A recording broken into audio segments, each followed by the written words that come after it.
5 seconds to go. Start. Mr. Deputy Speaker, sir, I am sorry.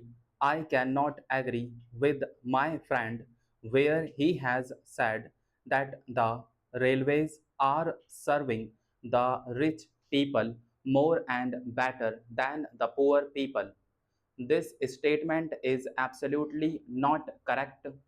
He has said that the fares have been going up. If you take into consideration the inflation that has been going on in the last 20 or 30 years, you will find that the fares have not been going up correspondingly. If you look into even catering also, the charges that we are making from the passengers, either by way of fares or by catering charges, are the lowest not only here but compared to the rest of world. Even in our own country, you can not get the food that the railways outside supply the railway station for the price that the railways are charging.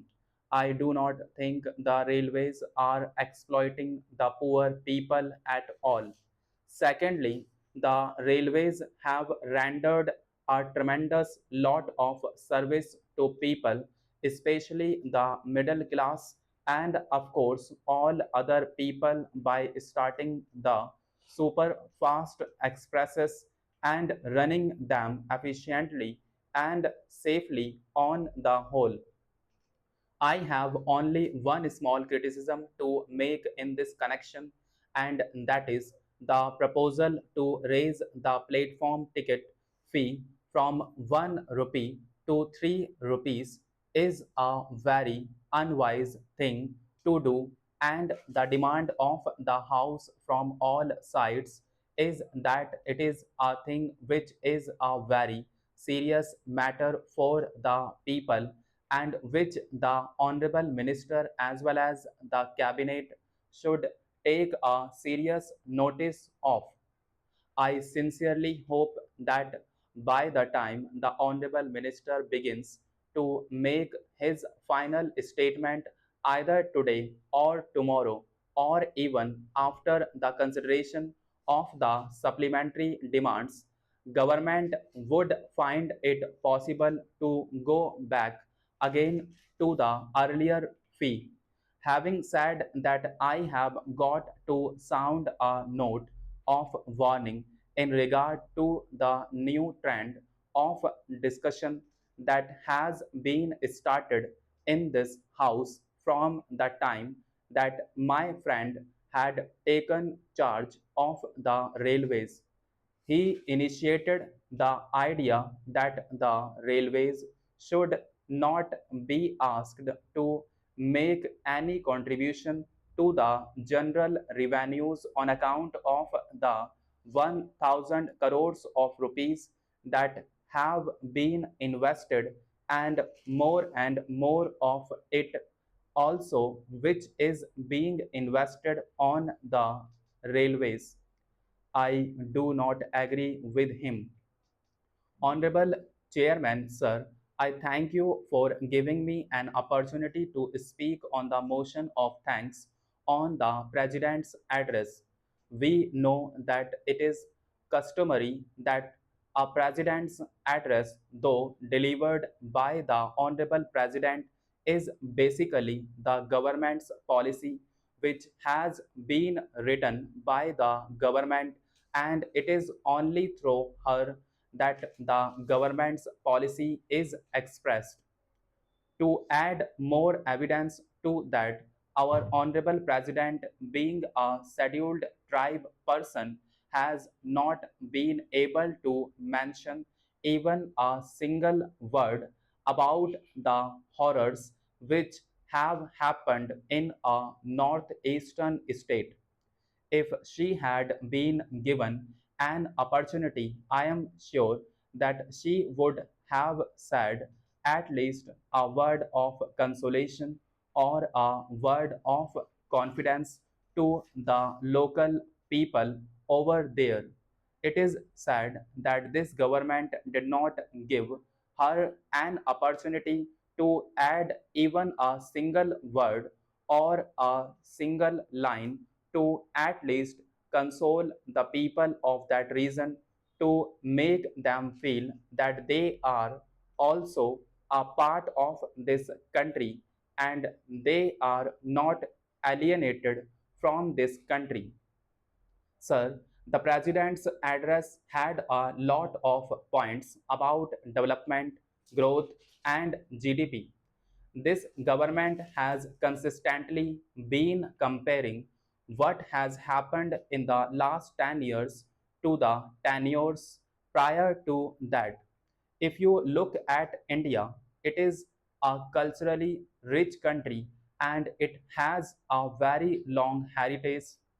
If you look at India, even during the Mughal period, she was considered as one of the richest nations, accounting for something like 25 to 30% of the world's GDP. Subsequently, under the British rule, the wealth of India was siphoned off till the GDP of India came to around 1% or 2% of the world's GDP. So, after our independence in 1947, in the next 44 years, we had a very primitive way of looking at our economy.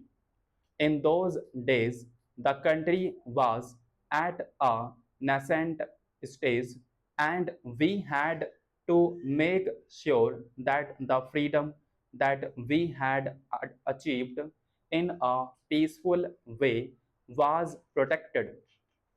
We were able to achieve our freedom because of the efforts of our great leaders. When India became free, many countries were saying that India would not remain a free nation for long and it would soon disintegrate and collapse. Despite that, nation building was the primary motive for the next 40 years. During that period, we also had to make sure that we have enough agricultural produce, enough milk produce, etc. From the Green Revolution to the White Revolution, everything was happening. It was only from 1991 that the economy of the country was opened up. If you see the growth of India since then, it has grown in a very successful and commendable way. If you look at the decadal growth from 1994, our GDP was about $300 billion in 1994 and we had touched $700 billion in 2004. That is about 130% growth, which means 13% annual growth that happened during that tenure. Subsequently, from 2004 to 2014, it went up from around $700 billion to $2.1 trillion. It was a very impressive 18% annual growth. It was 180% growth during that period.